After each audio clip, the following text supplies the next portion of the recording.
İstədiyin qədər bahalı yerlərdə otur, başının içi dəyişmədiyi müddətcə maliyyə həyatında heç nə dəyişməyəcək.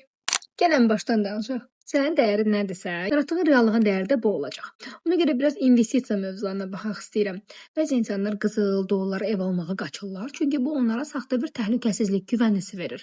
Mən özümə güvənmirəm, ona görə də kənara pul, bir əşya qoymalıyam və ona bağlamalıyam hissi var. Amma unutmamaq lazımdır ki, inflyasiya pulu, zəlzələ evi, böhran da səhmləri yuya bilir. Amma beynindəki bilgi və ruhundakı sakitlik əsl varlılıqdır. Burada söhbət həm puldur, həm də puldan daha çoxu. Bədənindəki enerji həmişə səndəndir. Görsən nə hiss eləyirsən, sahib olduğun mən kimdir?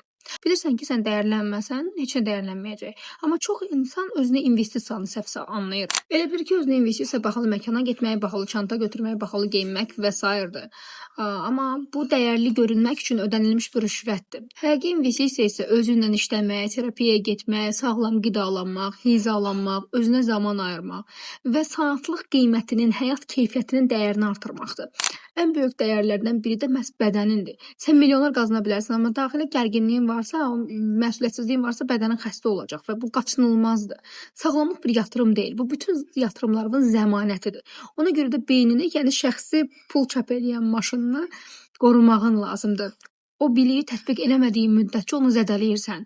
Yeni bir bacarıq, yeni bir baxış bucağı, görmə qabiliyyəti sənin reallığını saniyələr içində dəyişdirə bilir. Ona görə də rəisdən, dövlətdən, müdirdən, tanışlıqdan asılılığı bitirməyin lazımdır. İnsanlar ən çox özlərinə pul xərcləməkdən çəkinirlər. Çünki daxilində bir yerdə özlərini bu investisiyaya layiq görmürlər. Və sən özün layiq görənlərdənsən, yoxsa sən də qorxursan? Bütün görünənləri yaradan həmin o görünməyən şuur deyilmi? Nə vaxt başlayacaqsan onu yüksəltməyə? Hələlik.